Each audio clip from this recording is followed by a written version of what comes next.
Dans une société où l'on met en avant les bons communicants, la rhétorique est l'arme la plus efficace de votre arsenal.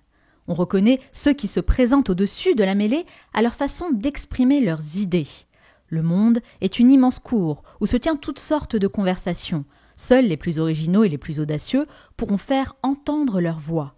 À l'inverse, votre méconnaissance vous rendra impuissant et votre impuissance malheureux. Au lieu de vous plaindre, tâchez de transformer cette lacune en apprentissage et adoptez la posture de l'artisan qui se perfectionne un peu plus chaque jour. Maîtrisez les stratégies du discours et vous gagnerez en pouvoir et en influence. En effet, c'est parce que les mots ont la force de nous émouvoir qu'ils acquièrent le pouvoir de nous convaincre. Pour exceller au jeu de la rhétorique, j'ai invité un maître en la matière qui fait l'effort de lire, d'écrire et de réfléchir, un effort que nous rechignons à faire et qui nous conduit à être vulnérables vis-à-vis des questions difficiles. Et ça, il faut qu'on en parle. Victor Ferry, bonjour. Bonjour. Merci d'avoir accepté mon invitation. Avec plaisir. Alors, Victor, je commence toutes mes interviews de la même manière, avec une question très importante à mes yeux. Pourquoi vous faites ce que vous faites aujourd'hui ? C'était une rencontre. Quand j'étais en master, j'étais persuadé que ce qui me ferait plaisir dans la vie, c'était de faire de la politique. Mais j'avais encore une vision abstraite de ce qu'était la politique. Et les cours que j'ai eus en master qui se rapprochaient de ça, donc le droit, la science politique, l'économie, c'était très abstrait. Et parmi tous ces cours, j'ai eu aussi un cours de rhétorique qui était donné par une dame qui s'appelle Emmanuelle Damblon. Et j'ai compris en fait que c'était ça qui me plaisait, parce que c'était de la politique appliquée, la rhétorique. C'était vraiment une science pour partir de causes qui nous tiennent à cœur et pour rassembler une communauté autour de ces projets et puis pour pouvoir concrétiser. Et c'est ça qui m'a amené vers ça. Et pourquoi il y a aussi une idée de sens dans cette question, c'est pas juste les hasards de la vie. Et je dirais que je suis assez sensible au sentiment général qu'il y a aujourd'hui dans notre société de colère, de tristesse, d'impuissance. Et je pense que c'est possible de faire quelque chose de beaucoup plus productif de toute cette colère et que ça passe par la rhétorique. Que la rhétorique, ça a toujours été un outil au service des citoyens et que il est temps de le reprendre en main. C'est ça, la rhétorique nous donne en quelque sorte un pouvoir, une puissance vraiment très importante pour pouvoir s'exprimer, défendre ses idées. Et justement, on va développer cette thématique un peu plus en détail tout au long de l'interview. Mais avant ça, j'aimerais justement faire un petit flashback et comprendre un peu plus votre cheminement. Parce que j'imagine que quand on est enfant, chercheur en rhétorique, c'est pas vraiment le genre de métier auquel on pense. C'est pas du tout le métier qui nous vient à l'esprit. Alors comment vous avez découvert cette discipline et qu'est-ce qui vous a donné envie d'en faire vraiment votre métier ?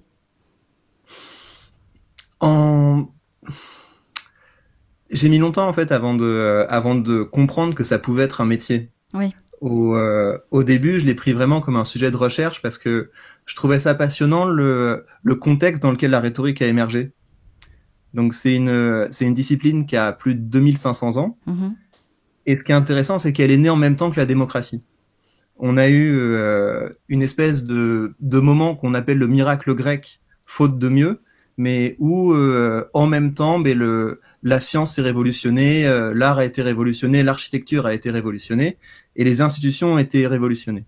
Et comme ça, pour la première fois, les hommes ont commencé à prendre leurs décisions, non pas en s'appuyant sur la tradition, sur les oracles, sur les dieux, mais en décidant de se convaincre mutuellement de la meilleure solution à adopter. Et donc, dans ce contexte, il y a tout un tas d'exercices qui sont apparus, d'exercices pour apprendre la parole publique comme on apprend un art ou un sport. Et ce qui m'a passionné, c'est ça. C'était de me dire, il y a sans doute des gens qui avaient développé une maîtrise de cet art de la parole bien supérieure à ce qu'on est capable de faire aujourd'hui. Et ce qui m'a passionné dans la recherche, c'était ça. Et au début, je pensais pas en faire un métier, c'était vraiment une passion. Oui, parce que quand on pense à la rhétorique, on a l'impression que c'est plus quelque chose de théorique, justement. Alors, oui. Comment ça vous est venu ? Comment vous vous êtes dit, OK, je vais vraiment en faire mon métier et aller jusqu'au bout ? J'ai pas eu le choix. Comment ça ? Mais ce qui s'est passé, c'est que la carrière de chercheur, c'est une carrière où on doit sauter de contrat temporaire en contrat temporaire Ouais. jusqu'au jour où peut-être on peut être stabilisé à l'université. Et à un moment, j'avais plus de 30 ans, j'étais papa et puis j'avais envie d'avancer dans ma carrière. Et ça mettait trop de temps en fait avant de pouvoir obtenir un poste définitif à l'université. Et donc j'ai quitté ce milieu et j'ai décidé de passer d'un métier de chercheur à un métier d'entrepreneur. Et j'ai commencé à protéger à présenter les exercices de rhétorique à des gens qui pouvaient en avoir besoin. Et donc le premier public vers lequel je me suis tourné, c'était des professeurs, donc des professeurs de niveau collège et de lycée. D'accord. Et donc j'ai répondu à des appels d'offres pour pouvoir proposer ces exercices. Et puis au fur et à mesure, je me suis rendu compte qu'il y avait une demande qui était beaucoup plus large que ça. Et j'ai commencé à être contacté par des avocats, par des managers, par des entrepreneurs. Et j'ai commencé à enseigner la rhétorique en entreprise. Et là, vous avez vu toutes les opportunités qui s'offraient à vous. C'est quand même incroyable. Et c'est vrai que finalement, ça touche tout le monde. Alors, on va un petit peu quand même s'attarder un peu plus, je dirais, sur votre enfance, parce que moi, j'aimerais beaucoup savoir quel genre d'élève vous étiez à l'école. Euh, j'ai eu différentes phases. Donc j'ai beaucoup aimé l'école primaire. Donc D'accord. j'ai fait mon école primaire dans un village à la campagne. Donc c'était une ambiance familiale avec encore le maître qui habitait sur place comme ça. Donc Ouais. c'était assez bucolique et donc j'ai beaucoup aimé ça. Et après je suis passé de mon petit village à la banlieue parisienne, Ah, là, donc c'est un grand changement. à Mantes-la-Jolie. Et, euh, et donc là c'était un peu plus la survie. Donc j'étais moins focalisé sur ce qu'on apprenait en classe. Et puis c'était plus des questions un peu comme dans les prisons en fait, des questions de domination mutuelle, d'influence, Hmm. et donc j'ai un petit peu décroché, mais j'ai réussi à passer à travers le collège. Je me souviens par exemple une anecdote en début d'année où le professeur avait demandé ce qu'on aimait comme musique. Et Ouais. donc la réponse qu'il fallait répondre, c'était rap et R&B. Et j'avais répondu que j'aimais bien la musique classique. Et donc ça avait un peu surpris tout le monde. Et donc j'ai dû me justifier. On me demandait mais pourquoi la musique classique? Et j'ai répondu parce que c'était bien écrit. Et il y a quelqu'un qui a répondu mais il n'y a pas de parole. Et donc C'est c'était un peu intéressant. Et vous avez répondu quoi à ça alors? bah non rien. Mais c'était un peu au début. Il y avait ce décalage. Ça a été Ouais. vraiment un décalage entre débarquer de la campagne à venir à Mantes-la-Jolie. Mais je me suis bien sorti en fait. J'ai créé une bande d'amis très solidaire et dont certains que je vois encore. Et dans les rapports de force qui s'exerçaient dans les cours d'école, est-ce que vous vous situez en fait dans quel camp? Est-ce que vous étiez celui qui était impressionné ou bien plutôt l'élève impressionnant? Hmm. Non, je devais. C'était plus. Je devais avoir du courage je devais me forcer en fait parce que j'étais un petit peu différent de l'ambiance du collège et Hmm. donc quand il y avait des embrouilles, ça m'arrivait souvent dessus et donc j'ai dû apprendre à assumer ça. J'ai Donc je l'impression que vous voulais. étiez un peu un ovni en fait. Ouais, je l'ai été. Ouais, je l'ai été. Et maintenant, j'essaie d'être dans le rang. Un Et peu vous plus. essayez d'être dans le rang aujourd'hui, ok, très bien. Mais je trouve que c'est une qualité d'être dans la norme. Et je C'est sais vrai? qu'aujourd'hui, c'est bizarre parce qu'on a plutôt tendance à dire, il faut se différencier, il Ouais, faut tout être à fait. différent. Mais je trouve Ouais. que en fait, non, je trouve que c'est bien d'être plutôt tempérant, d'être rassurant, de pas avoir un caractère qui saute trop. Plus ça va, plus je trouve que c'est une qualité. Et pourquoi ça serait une qualité? Parce que comme vous le dites si bien, Mm. au contraire, hein, on met plutôt en avant les gens qui sont différents, voilà, qui sortent un peu des cases, vous voyez. Alors pourquoi est-ce que c'est bien d'être dans la norme? Parce que dans ce contexte, justement, c'est le meilleur moyen de se différencier. Comment c'est possible? Personne n'a pour ambition d'être normal. Personne n'a l'ambition d'être normal, en effet. Donc en fait, le but c'est de chercher à être normal plutôt qu'original. Je dirais que le but, c'est de pas susciter des attentes auxquelles on peut pas répondre. Ça, c'est un but, d'essayer d'avoir une idée la plus précise possible de ce qu'on peut faire et de ce qu'on peut pas faire. Et comme ça, ben, on peut. Ouais, c'est un assez bon principe. Ok.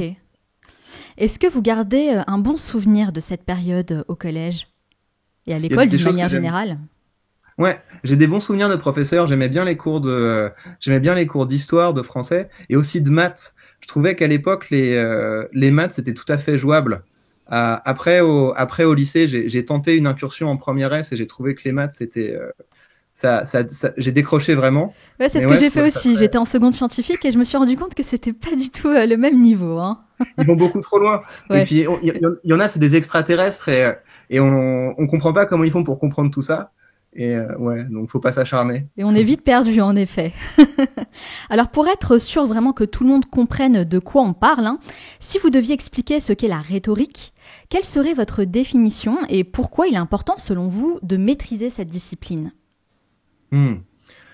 Je dirais que la rhétorique, c'est un outil, un ensemble d'outils pour mettre des convictions en discours et ensuite d'utiliser ces discours pour créer un mouvement. Je dirais que c'est ça. Et pourquoi est-ce que c'est important? Bien, parce que aujourd'hui, il y a pas mal de disciplines qui s'occupent de communication. Il y a le marketing, il y a la prise de parole. Mhm. C'est une discipline qui est quand même assez bien travaillée. Et ce que je trouve intéressant dans la rhétorique, c'est le fait que c'est une discipline qui est ancienne et qui est passée par beaucoup de traditions. Donc on va trouver des traités qui datent de l'Antiquité, on va trouver des traités qui datent du Moyen Âge, on va trouver des traités qui sont plus contemporains. Et circuler entre ces différentes manières qu'ont eu les gens de se représenter ce qu'est un bon discours, ça permet aujourd'hui d'enrichir notre style. Parce qu'on peut avoir tendance à être vraiment happé par le contemporain, par être happé par l'imitation de ce que font les autres. Et la rhétorique offre ce recul. Ça permet de voir que les conceptions de ce qui était efficace, ça a vraiment changé au cours de l'histoire. Ouais, c'est vrai qu'on trouve énormément de contenu et de ressources, en tout cas, quand on tape rhétorique, par exemple, sur Google, il y a énormément d'ouvrages, de manuels là-dessus, et c'est vraiment passionnant. Selon moi, c'est vraiment une discipline qui devrait figurer dans tous les programmes scolaires, absolument tous. D'ailleurs, Aristote considérait déjà la rhétorique comme un enjeu de pouvoir et un art utile à chaque citoyen. C'était il y a déjà plus de 2000 ans. Et de nos jours, maîtriser l'art de la rhétorique, c'est pas une option, hein, c'est une nécessité. Alors pourquoi on n'a toujours pas de cours de rhétorique à l'école aujourd'hui? Parce qu'il y a un autre Ferry qui les a supprimés des programmes scolaires. C'est, C'est pas vous, c'est, hein. non, non, c'est Jules Ferry, en fait, celui qui a rendu l'école publique, laïque, gratuite et obligatoire, a aussi supprimé la rhétorique, parce que la rhétorique, ça peut aussi être quelque chose qui crée des inégalités. Parce que la rhétorique, si on considère que c'est très important, il y a quand même une aisance de départ en fonction du milieu d'où on vient. Le vocabulaire, c'est quelque chose qui est extrêmement discriminant. Et l'idée qu'on sélectionne les gens sur leur capacité à faire des bons discours, et c'est pas forcément quelque chose qui est bien à l'échelle d'une société. Sauf si les professeurs ont vraiment à cœur d'aider tous les élèves, quel que soit leur niveau, à augmenter leur capacité. Mais en tout cas, il y a des époques dans l'histoire où on a considéré que la rhétorique était une discipline dangereuse, non seulement parce qu'elle perpétuait les inégalités, mais aussi parce qu'on peut très bien se dire, mais ok, parler, mais parler de quoi? C'est beaucoup plus important que les gens soient forts en histoire, en mathématiques, dans tout un tas d'autres disciplines, que d'apprendre la rhétorique, parce qu'il y a ce risque. Il y a ce risque quand on sait bien parler, de prendre la place de celui qui est peut-être plus compétent, mais qui sait moins bien s'exprimer. Oui. Donc, mais c'est important moi, je milite évidemment pour qu'on remette la rhétorique dans les programmes scolaires. C'est ce Mais que il faut j'allais vous garder poser à comme l'esprit. question, justement. Mais oui. Mais il faut toujours garder à l'esprit que la rhétorique revient et des fois repart. Et son histoire, c'est comme ça. Donc aujourd'hui, il y a un engouement avec les concours d'éloquence et je trouve ça très bien. Alors c'est vrai qu'on voit un retour en force de l'art oratoire avec les concours d'éloquence et notamment le programme Eloquentia ou encore le Grand Oral diffusé sur France Télévisions. Est-ce que c'est une bonne chose selon vous? De toute façon, c'est bien. De toute façon, c'est bien parce que c'est un des arts qui est important, au même titre que la peinture, que la musique. C'est des choses qui sont très positives. D'accord. Après, peut-être que la critique que j'ai par rapport à ça, c'est que souvent le genre de discours qu'on promeut dans ces événements, c'est plus parler pour parler. Et c'est une mauvaise idée de faire de la parole un spectacle. Parce que pour moi, il y a vraiment une différence entre la poésie, où c'est important, ça fait réfléchir, ça donne des sensations esthétiques. Mais la fonction de la rhétorique, c'est pas que les gens applaudissent. La fonction de la rhétorique, c'est qu'à la fin du discours, les gens aient un plan, ils sachent ce qu'ils ont à faire pour pouvoir apporter un changement qui va rendre le monde plus utile, plus juste et plus beau. La rhétorique pousse à l'action, en fait. Ça doit être ça. La rhétorique, c'est une discipline qui est fondamentalement politique. Sa finalité, c'est d'apporter des changements. Et d'ailleurs, il y a eu historiquement un moment où la rhétorique s'est dégradée. C'est quand on est passé de la République romaine à l'Empire romain. Donc on est passé d'une époque où les citoyens pouvaient effectivement plaider, débattre dans la société, où les citoyens avaient vraiment un rôle politique, à une situation où on est arrivé vers une société où il y avait un pouvoir fort et où les citoyens n'avaient plus le pouvoir. Et à ce moment-là, la rhétorique est devenue de l'éloquence. Donc ça veut dire que les seuls discours auxquels on se préparait, c'était des discours pour célébrer les qualités des chefs, finalement. Oui. Donc les concours d'éloquence, ça m'évoque parfois un petit peu ça. Donc une parole publique qui est là pour faire joli, mais finalement, ça n'amène pas à l'action. Ah bah justement, moi personnellement, j'ai jamais vraiment trouvé en fait les personnes qui participent à ce genre de concours très efficaces, je dirais, dans l'impact de leur discours. Et je trouve plutôt que ça ressemble à une mauvaise pièce de théâtre dans laquelle le personnage exagère et surjoue chacune de ses répliques. Et ça rejoint un petit peu ce que vous dites finalement. Oui, il faut pas faire du stand-up parce que quand on parle en situation, quand on parle pour décrocher un job, quand on parle pour convaincre des gens de voter pour nous, d'accepter un projet, on n'est pas là pour les distraire. On est là pour qu'ils soient captivés, qu'ils soient disposés à agir. Donc ouais, c'est très juste ce que vous dites. Mais c'est important aussi de dire qu'en effet, vous avez raison, ce n'est pas du stand-up. Il devrait peut-être vous contacter pour une petite séance consulting et peut-être recadrer un peu tout ça pour essayer de remettre... Oui. J'ai déjà participé à un jury Eloquentia en Belgique et c'était... Ah d'accord. En fait, c'est sympa. C'est sympa, mais les participants viennent, on a l'impression qu'ils jouent leur vie. Ouais. Et pour eux, c'est super important. Et j'imagine que c'est une bonne expérience pour eux. Mais oui. Mais justement, les performances qui ressemblent à du stand-up, c'est très embarrassant. Parce qu'on sent qu'ils ont tellement vu ça à la télé qu'ils se disent c'est comme ça qu'on fait un discours. Mais quand ça rate vraiment. Il faut faire des choses plus simples. Et puis surtout, on n'est pas dans le Jamel Comedy Club, quoi. On n'est pas là pour faire rire les gens, n'est-ce pas? En fait, il y a un autre objectif derrière la rhétorique. Et je crois que c'est vraiment important, justement, de vraiment mettre le point là-dessus pour qu'on puisse vraiment comprendre de quoi il s'agit. Et vous dites que la rhétorique, c'est une discipline qui s'apprend par l'exercice, donc par la pratique. Ok, très bien. Par où doit-on commencer? Quels sont les piliers fondamentaux de la rhétorique? Alors, le tout premier exercice de rhétorique, c'est un exercice qui s'appelle le dissoi logoi. Et donc, ça veut dire discours double. Et c'est un exercice où le participant doit aller aussi loin que possible dans la défense d'une position. Et après, il doit aller aussi loin que possible dans la défense d'une autre position. Et en fait, c'est un exercice.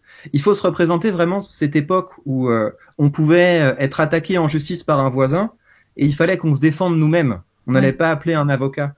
Et donc, c'est un exercice qui est fait pour nous apprendre que quand on va être confronté à quelqu'un dans un débat, il va pas nous répondre avec des arguments mous.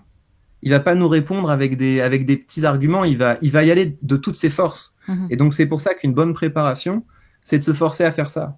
Donc, quand on a un sujet à débattre, il faut vraiment faire l'effort d'aller aussi loin que possible dans la défense des deux positions. Mais aussi au niveau émotionnel. C'est très important. Difficile. Mais oui.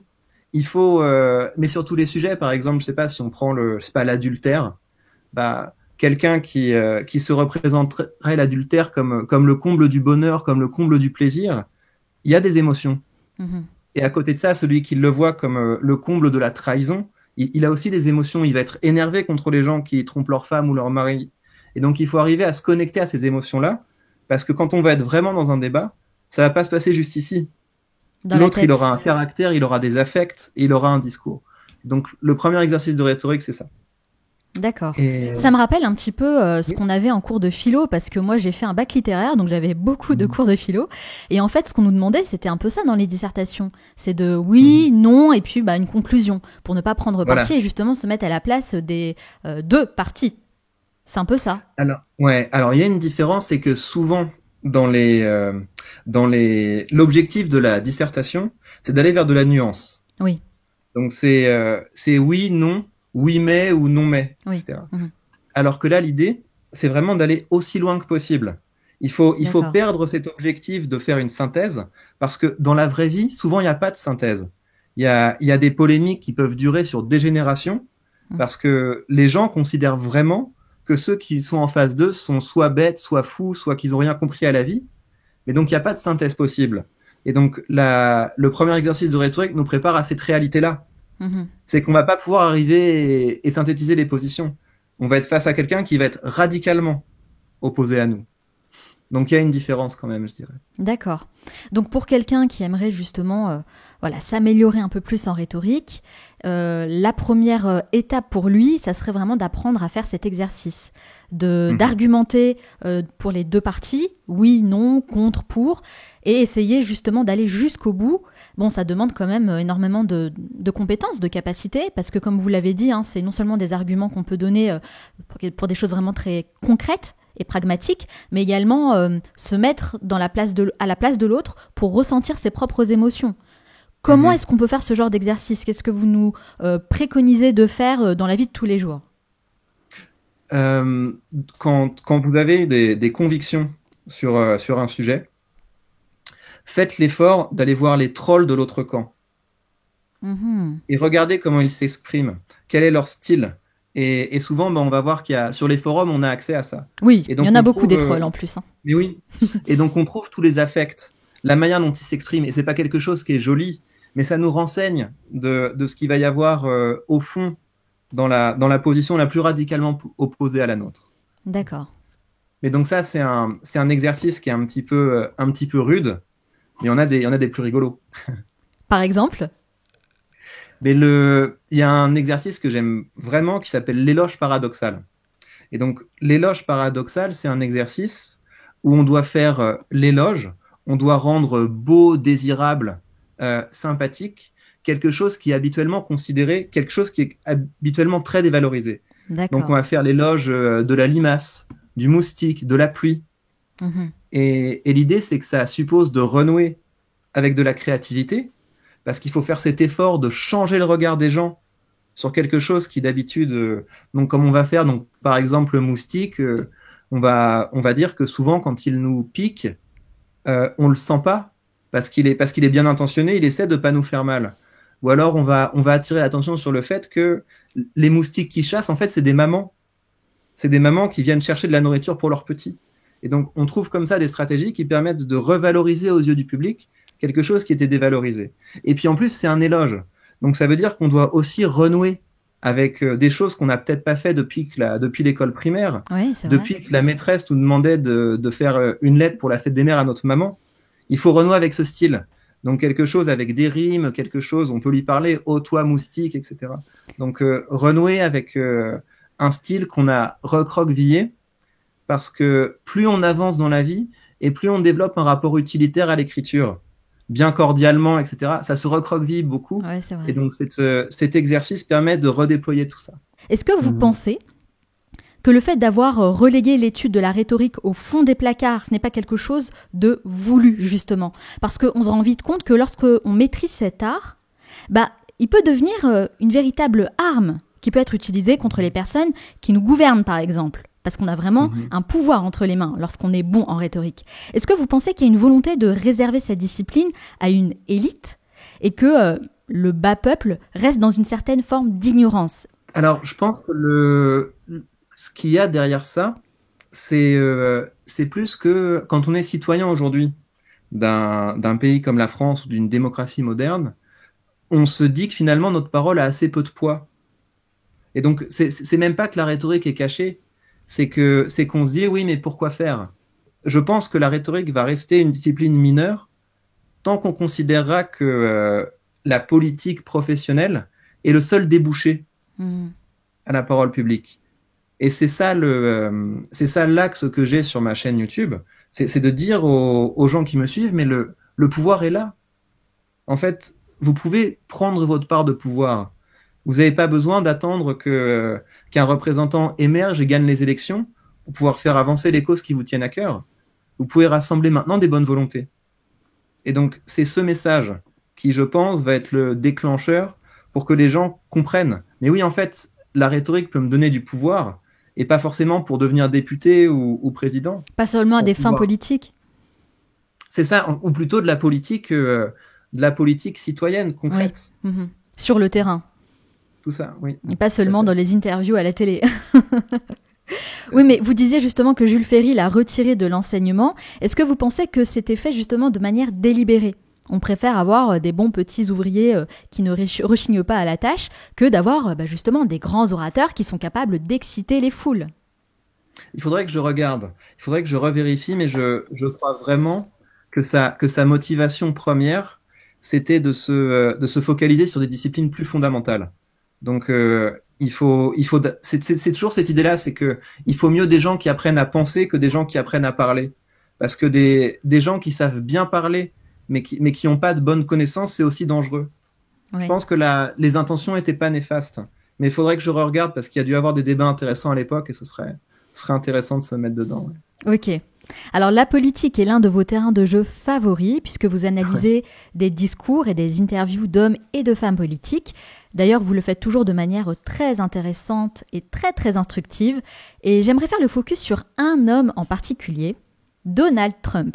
Car vous avez réalisé une vidéo intéressante à ce sujet, vous l'avez abordé d'une autre façon, d'une façon qu'on n'a pas forcément l'habitude de voir.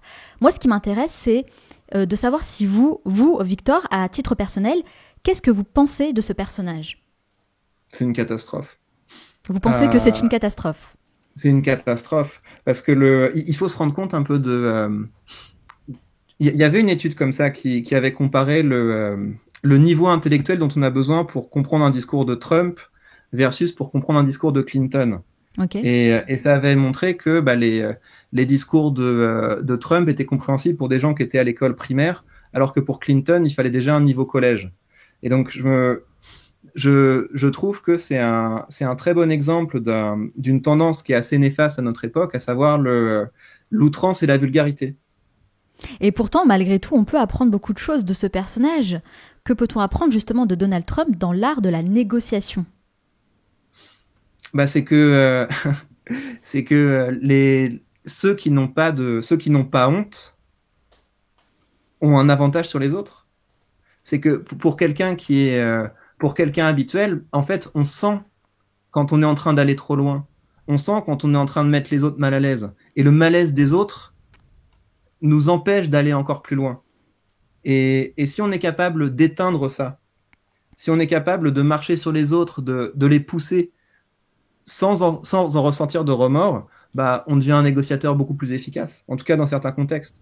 Quand on est en position de force, ouais, ça fonctionne. Et vu que de toute façon, Trump est généralement en position de force, il peut se permettre de marcher sur les autres. Et je pense qu'il négocie comme ça. C'est dans une réunion internationale, c'est un petit peu la matière qui explosive comme ça, et les autres marchent sur des œufs. Ouais, c'est totalement ça. Ils se disent, mais il peut partir, il peut commencer à nous insulter. C'est très risqué. Est-ce que vous trouvez quand même qu'il est bon là-dedans ? Est-ce qu'on peut quand même s'inspirer de son style sur certains critères, sur certains aspects ? Les critères et les aspects, c'est que des fois, ça peut être utile d'être plus strict, d'être plus fort et d'être plus dans le rapport de force. Des fois, il ne faut pas fuir le rapport de force. Mais pour la plupart des gens, ça demande un effort. Alors que lui, je pense qu'il n'a pas besoin de cet effort. Il est comme ça. Et ça, c'est plutôt une force, en fait. Ah, bien sûr. Encore une fois, si on a honte de rien, on a un avantage sur les autres. Et en fait, pour la plupart des gens, ça demande du courage. C'est vraiment ce moment où on a envie de fuir. Bien, peut-être un peu plus souvent se dire non, je reste là. et j'essaie d'aller un petit peu plus loin. Alors, je sais que vous êtes aussi très critique à l'égard du développement personnel. Vous avez même fait une vidéo où vous déconstruisez le mythe d'un livre référence dans le self-development, qui est Les 4 accords Toltec de Miguel Ruiz. Pour vous, vous dites que ce type d'ouvrage favorise l'inaction et le statu quo. Oui, en fait, il me semble qu'il y a quelque chose de très romantique dans le développement personnel, dans le sens que c'est une quête intérieure. Donc c'est une recherche d'essayer de se retrouver, d'essayer de réfléchir à qui on est, à ce qu'on aime, à ce dont on a vraiment envie. Et donc c'est un travail qui est utile. Mais le problème, c'est que nous sommes un continent tellement grand qu'on peut se perdre à l'intérieur. Et c'est pour ça que la voie rhétorique, c'est une voie qui n'est pas centrée sur soi, mais sur le monde. Ce qui nous intéresse, c'est vraiment, quel changement je peux apporter au monde? Comment est-ce que je peux faire advenir ce changement? Alors que le développement personnel, je le vois plus comme un repli sur soi. Pour vous, le développement personnel, est-ce que c'est plutôt un piège? Je le vois un petit peu comme ça, que qu'on peut rester vraiment, vraiment longtemps dedans. Parce qu'encore une fois, notre intériorité, c'est un puits sans fond. Il y a toujours des choses à découvrir. Et c'est pas ce qui est passionnant finalement? Si, c'est passionnant. C'est passionnant, mais l'impact après qu'on a sur le monde est assez limité. Et donc, pour moi, le travail sur soi que je pense important, c'est un travail qui consiste à lister les problèmes qu'on considère les plus urgents à régler et à faire une liste des solutions qu'on pourrait apporter et être clair sur notre utopie. En fait, quel est ce monde plus beau et plus juste vers lequel on voudrait arriver? Pour moi, la dimension personnelle du travail rhétorique, c'est ça. C'est être clair sur cette version du monde qu'on veut faire advenir. Ouais, c'est intéressant et je voulais vraiment développer cette idée-là avec vous parce que en effet, on entend beaucoup, par exemple, l'idée qu'il faut commencer par une pensée. Moi, je pense au contraire qu'il faut commencer par une action. Et c'est comme ça qu'on est capable après de devenir meilleur, de changer les choses fondamentales en fait qu'on a envie de changer dans sa vie, mettre en place des bonnes habitudes et pourquoi pas aussi réaliser de grandes choses. Et cette idée de développement personnel, c'est vraiment un concept qu'on a beaucoup trop entendu à mon goût. Et donc, c'était intéressant d'avoir cette perspective à travers cette vidéo où vous décryptez un peu plus, on va dire, le livre de Miguel Ruiz. Parce que, en effet, je pense que quand on est dans l'action, c'est là où on a le plus d'impact, en fait. Donc voilà, c'est vraiment cette différence entre... Je comprends mieux du coup quand vous l'expliquez, c'est de se dire si on reste focalisé sur soi, sur les changements qu'on peut faire, en réalité ça peut prendre une éternité. Et si on passe pas à l'action, on verra jamais en fait le changement qu'on a envie de voir. C'est bien ça l'idée. C'est ça l'idée.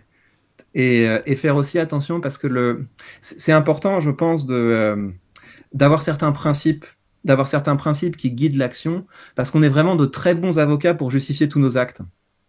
Une fois qu'on a accompli quelque chose, on peut toujours trouver une manière de le présenter comme quelque chose d'éthique, de beau, de moral.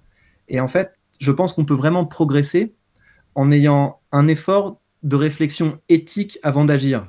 Donc on choisit une éthique, par exemple, peut-être que mon éthique c'est l'égalité, donc il faut que je traite tous mes semblables de la même manière, ou alors mon éthique c'est la liberté. Il faut que je m'assure par mes actes d'augmenter la liberté des autres, etc. Mais faire cet effort de se demander avant d'agir si notre réflexion est en accord avec nos principes. Alors bien sûr, on ne peut pas le faire tout le temps, parce que sinon c'est beaucoup trop fatigant, mais le faire une fois de temps en temps, ça nous rapproche d'une plus grande cohérence entre notre pensée et les actes. Et en général, on a l'habitude à moraliser après d'avoir agi. Identifier une éthique et vraiment s'y tenir. Ouais, essayer de s'y tenir de temps en temps, juste pour voir ce que ça fait, pour exercer ce muscle. Parce que on est vraiment fort pour justifier nos actes, et il faudrait faire ce travail en amont. Par contre, il y a une chose, c'est ce que j'ai remarqué, c'est que dans les commentaires sous cette vidéo, oui, les gens qui sont venus depuis le développement personnel, et donc j'ai un peu écorné un mythe de la discipline, ils ont toujours été très courtois et toujours très positif dans la manière de s'exprimer. Et c'est pas toujours le cas. Il y a des sujets où quand j'y touche, Je me tape ensuite des tempêtes de trolls. Ouais. Et là, j'ai ramené des gens bien. Donc, c'est vraiment à mettre au crédit de cette discipline. Et peut-être aussi parce que vous l'avez bien abordé, justement. Et donc, la manière dont on apporte les choses, avec laquelle on explique les choses, bah forcément, ça a un impact sur les autres. On a l'impression que les gens, voilà, sont très virulents. C'est vrai que ça arrive souvent sur Internet. Mais moi, je le vois aussi avec ce podcast. Les auditeurs du Manal Show sont des personnes très intelligentes, qui sont capables d'avoir une vraie réflexion et un vrai débat, une conversation pour vraiment mettre en lumière différents avis, etc. C'est ce qui est intéressant finalement. Donc, j'ai l'impression qu'on crée la communauté qui a l'image du message qu'on a envie de véhiculer finalement et des contenus qu'on réalise. Ouais, c'est important, il faut pas, mais ça suppose des fois de prendre des risques. La rhétorique, c'est un art, et comme tout art, bah, ça demande un apprentissage constant. De quelle manière, vous, Victor, vous continuez à apprendre et à vous former pour perfectionner vos connaissances dans cette discipline ? Il y a une chose que j'essaie de faire régulièrement, c'est de me fixer des défis. En fait, c'est comme ça qu'on apprend la rhétorique, c'est quand on a une nouvelle technique. On a découvert une technique parce qu'on a écouté un bon discours, parce qu'on a lu quelque chose d'intéressant. Et la maîtriser, c'est être capable de l'utiliser en circonstance. Ouais. Et donc, par exemple, dans mes dernières vidéos, j'ai voulu faire des twists. Donc, ça veut dire emmener les gens dans une direction. D'accord. Et créer un petit peu une ambiguïté parce que c'est typiquement, en fait, la vidéo sur le développement personnel. J'ai un public qui est éloigné de ça. Et donc, toute la partie où je présente objectivement le travail de Miguel Ruiz, j'avais beaucoup de gens dans mon public qui se disaient mais qu'est-ce qui se passe en fait, il est en train d'adhérer au développement personnel. Donc ça crée comme ça une ambiguïté pendant la vidéo. Et après je mets un twist. Okay. Et maintenant je vais vous dire où est le problème. Et donc c'est une technique que j'ai fait dans 3 vidéos à la suite parce que je voulais voir si j'étais capable de le faire. Et vous l'avez vu dans quel type de discours ? Parce que vous dites, voilà, c'est quand j'entends quelque chose ou que je vois quelque chose que j'essaye de tirer une technique et de l'appliquer à mon tour. Qu'est-ce qui vous a inspiré pour ça ? C'est en regardant un film policier. En fait, c'était un film qui s'appelle, je pense, Les Traducteurs, enfin un groupe de gens qui sont enfermés parce qu'ils doivent traduire le dernier roman d'une hyperstar et il y a des pages du roman qui fuitent et on se demande qui les avait fuitées. Et donc, c'est toujours basé sur des fuites, sur des twists où on attire notre regard vers quelque chose et à la fin, hop, on nous montre une autre solution. Ouais. Et je me suis dit, mais en fait, ça nous maintient captivés. Est-ce que je peux pas utiliser ça ? Ouais, c'est intéressant de s'inspirer de choses différentes justement pour l'appliquer à son propre discours. Ok. C'est ça. Et donc, progresser en rhétorique, c'est ça. C'est se dire, tiens, ça a l'air d'être efficace. Je me mets un défi, j'essaie de l'utiliser. Vous avez clairement identifié votre niche avec ce que vous faites aujourd'hui autour des arts du discours. Comment vous abordez la partie business de tout ça ? Est-ce que vous en vivez aussi ? Oui, je vis donc je vis essentiellement des formations, donc à la fois les formations que je vends en ligne, les coachings et les formations en présentiel en entreprise.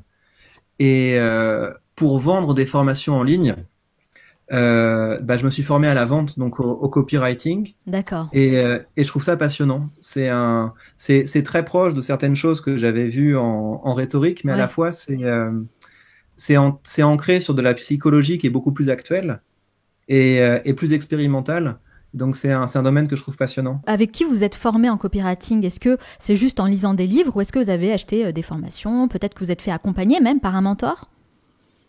Donc j'ai commencé par il y a une application, enfin c'est pas une application, c'est un site qui s'appelle PDF Drive et c'est un truc un peu de pirate, mais ça permet d'accéder à tous les livres en PDF. D'accord. Et donc j'ai accédé gratuitement. Ouais, mais c'est pas moi qui l'ai fait vraiment, c'est un cousin, enfin voilà. Et donc en fait j'ai tapé sur Google les 10 meilleurs livres sur la vente et j'ai tapé ça en anglais. Ouais. Je me suis fait comme ça un top et j'ai lu tout un tas de livres, Cashvertising, Biology. J'ai lu aussi les grands copywriters, Gary Albert, etc. Et j'ai suivi aussi les vidéos de 2 personnes qui sont Jean Rivière et Antoine BM, oui. qui sont très bons dans le domaine. Et Antoine BM m'a notamment beaucoup motivé. C'était à l'époque en fait où j'avais quitté mon job à la fac. D'accord. Et où j'avais pas de thunes, enfin, j'avais un petit bébé, etc. Enfin, j'allais avoir un bébé. Et pendant que je peignais la chambre en attendant le bébé, j'écoutais les podcasts d'Antoine BM pour me motiver et pour me dire que, en fait, c'est possible de se créer un métier. Et donc ça vous a motivé justement à vous lancer? Ouais. En fait, je me suis dit, c'est possible. C'est parce qu'en fait, au début, quand on entend des vidéos de gens qui disent c'est possible de gagner sa vie en se lançant en ligne, ça ressemble à une arnaque. Ça Ouais. ressemble tellement à une arnaque qu'on se dit mais non, mais qu'est-ce que c'est que ça? Et qu'est-ce qui vous a Et convaincu chez lui? ben, je me suis fait de la propagande. J'ai binge-watché ses podcasts et ses vidéos. Et voilà, je me suis limite intoxiqué pour me convaincre que c'était possible. Et comment vous êtes Et passé justement de la consommation de contenu inspirant, c'est ce que j'aime dire en général, au passage à l'action? Parce qu'il y a très peu de personnes finalement qui arrivent à lire des livres, écouter des podcasts, regarder des vidéos et vraiment appliquer ce qu'ils écoutent et ce qu'ils apprennent. parce que pour moi, c'était facile de faire des produits. En fait, c'était facile pour moi de créer des formations parce que j'avais donné beaucoup de cours et j'avais donné beaucoup de formations à des professionnels. Et donc, et puis vu que je faisais des vidéos déjà un petit peu à côté, c'était assez facile. En fait, ce qui a été compliqué, c'était d'écrire des textes Oui. qui vendent. Parce que D'accord. là, ça suppose de se faire violence. Donc Il les faut programmes se- de formation en tant que tels, pour ça, c'était plutôt facile. Mais ce qui était compliqué pour vous, c'est vraiment les pages de vente, convaincre et persuader les personnes d'acheter vos formations. Aujourd'hui, vous vivez uniquement de vos formations en ligne? Non, donc j'ai des formations en ligne, du coaching et et de la formation en présentiel en entreprise. D'accord. J'essaie de garder un équilibre entre tout ça. Est-ce que ça paye bien? Est-ce que vous gagnez mieux votre vie que lorsque vous étiez chercheur?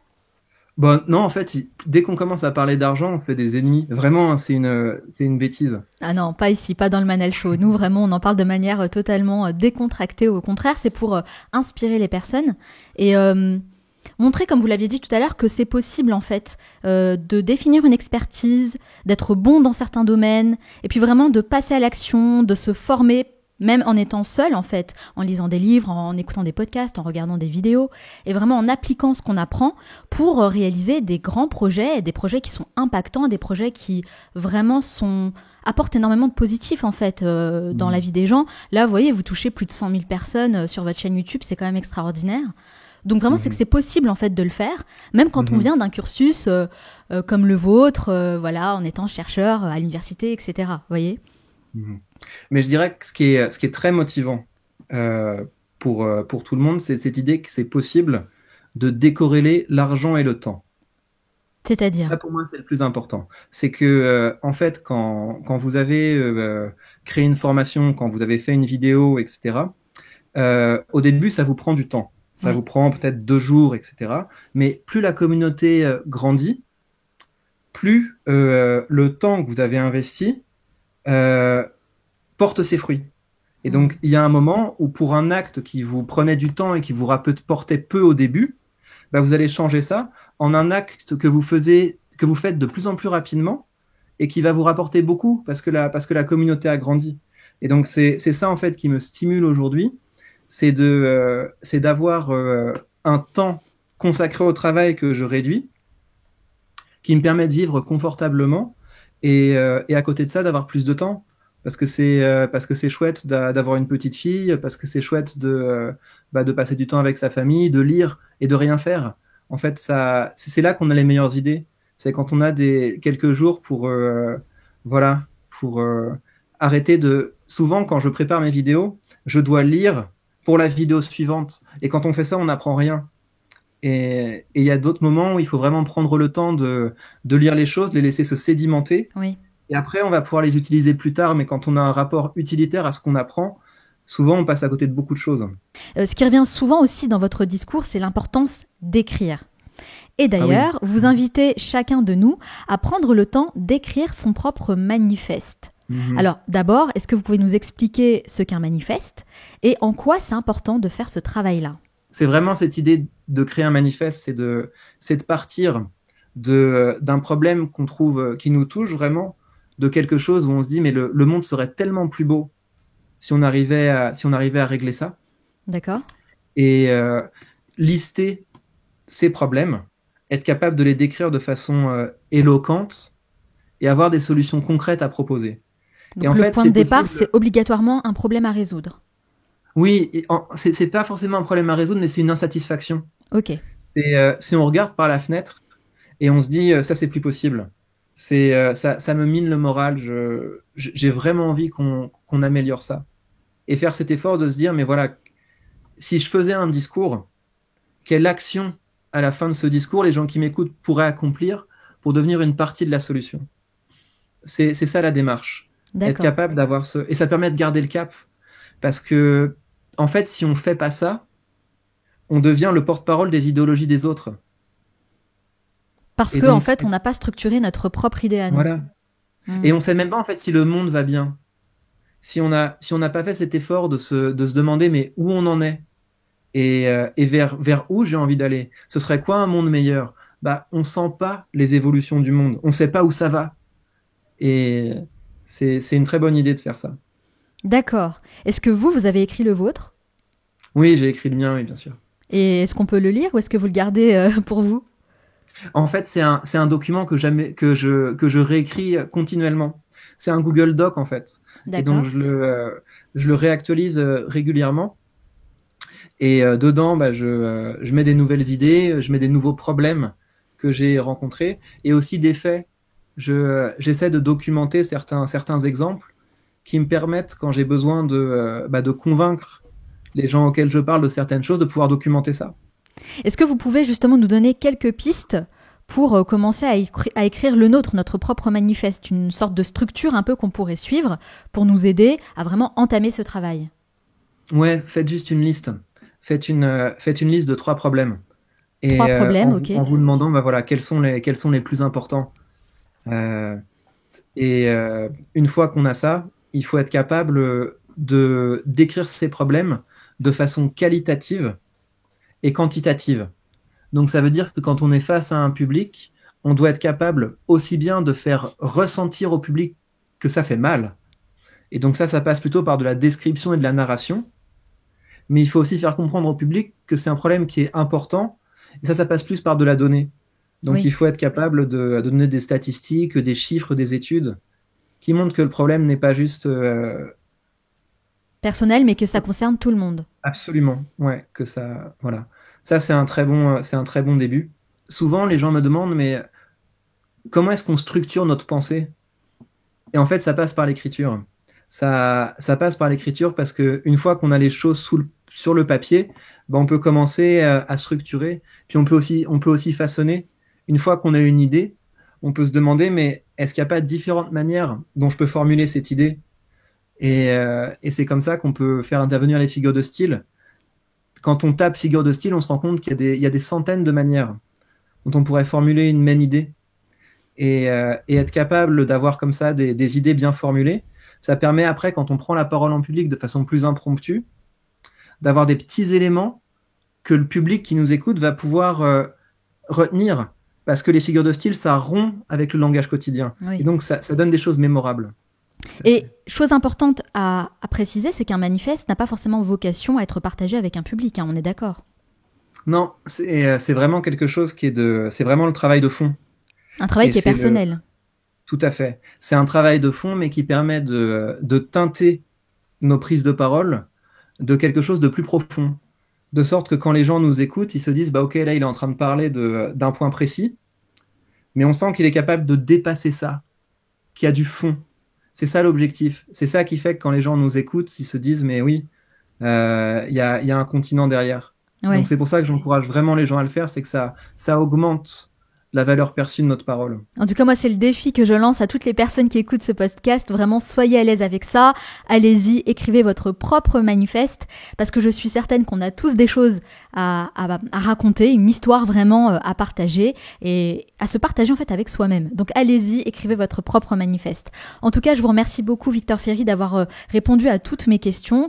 Mais ce n'est pas totalement fini puisqu'à la fin de chaque interview, je pose une série de questions rafales.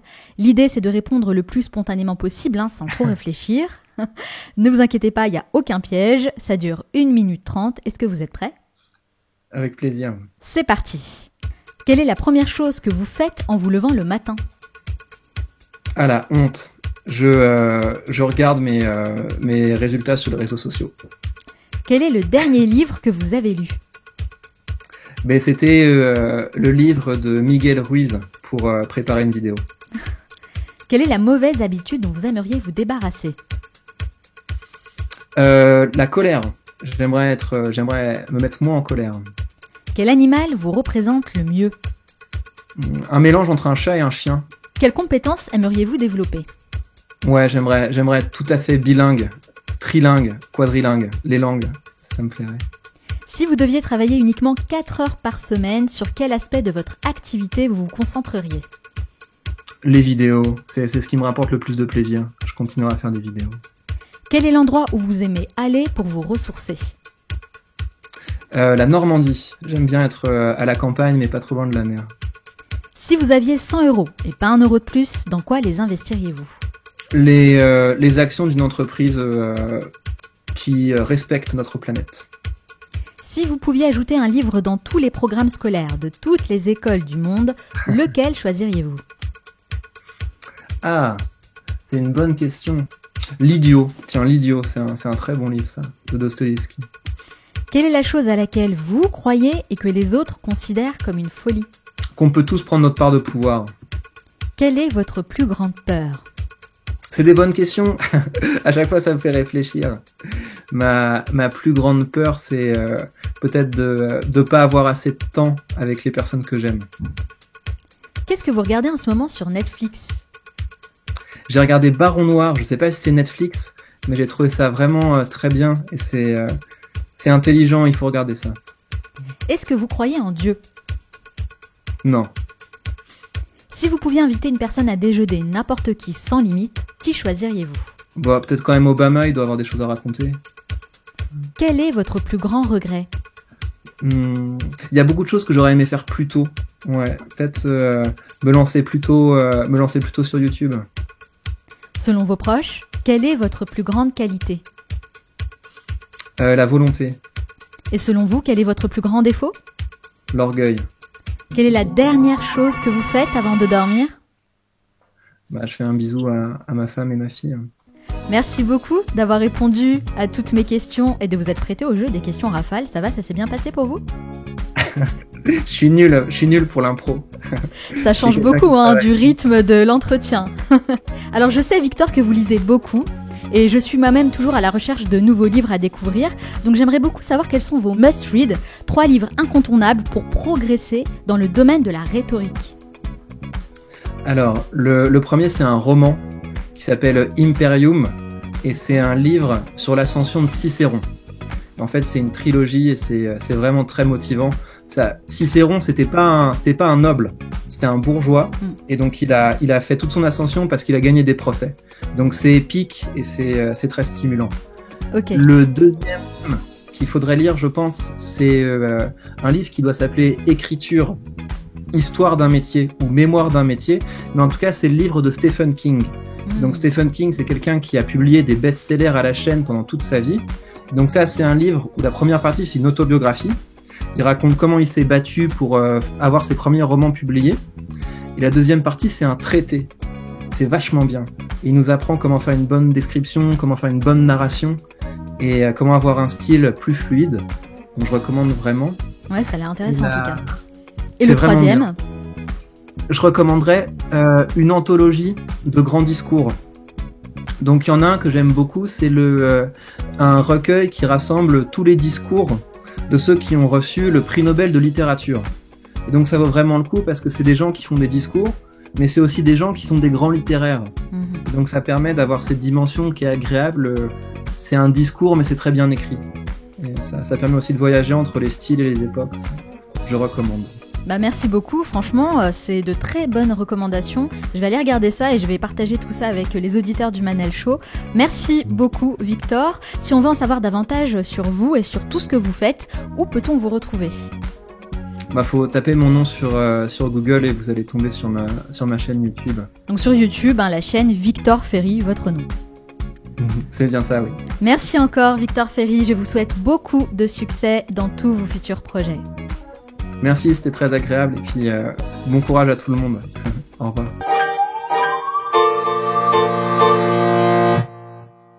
Pour faire entendre votre voix et avoir un réel impact dans la société, vous devez apprendre à devenir un meilleur communicant. C'est l'un des secrets de la réussite. Toutes les personnes que je reçois dans ce podcast possèdent cette qualité indispensable qui leur permet de partager leurs idées et de fédérer autour de leurs projets. Car le talent ne suffit pas, c'est en touchant le cœur des gens et en marquant les esprits que vous arriverez à atteindre vos plus grands objectifs. Et on l'a vu, la rhétorique est le meilleur moyen de vous améliorer dans ce domaine. Mais attention, ce n'est pas réservé uniquement à une élite. Ne vous laissez pas manipuler par celles et ceux qui ont acquis cette compétence et qui voudraient à tout prix éviter de vous voir vous élever à leur niveau. Soyez conscient d'une chose. Maîtriser la communication, et particulièrement la rhétorique, vous fera gagner en pouvoir et en influence. Mais personne ne vous donnera ce pouvoir. C'est à vous de le prendre, sans demander la permission à qui que ce soit. Ok, alors maintenant que vous savez sur quoi vous devez absolument travailler durant ces prochaines semaines, je vais vous aider à franchir la première étape. Je vais vous livrer mon secret, ce que je fais concrètement pour progresser dans ma façon de parler et d'interagir avec les invités du podcast, tout en gardant les rênes de la conversation.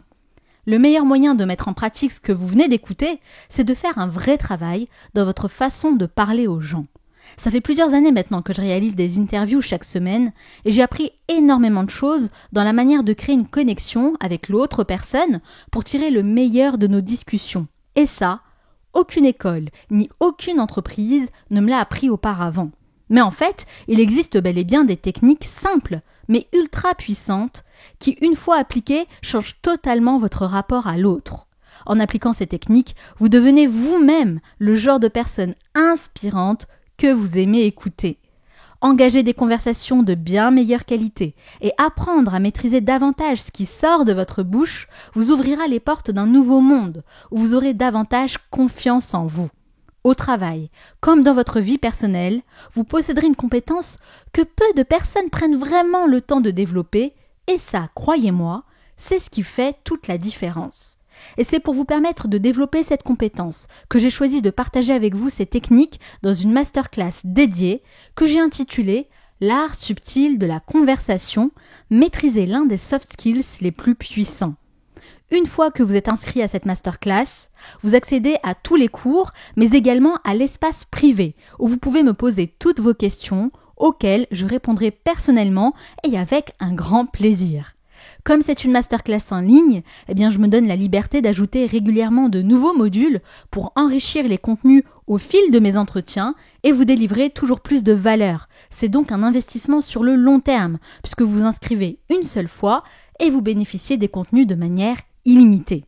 Donc vous pouvez rejoindre cette masterclass sur le manalshow.com/school ou en cliquant directement sur le lien qui se trouve dans la description de ce podcast. Maintenant, c'est à vous de jouer.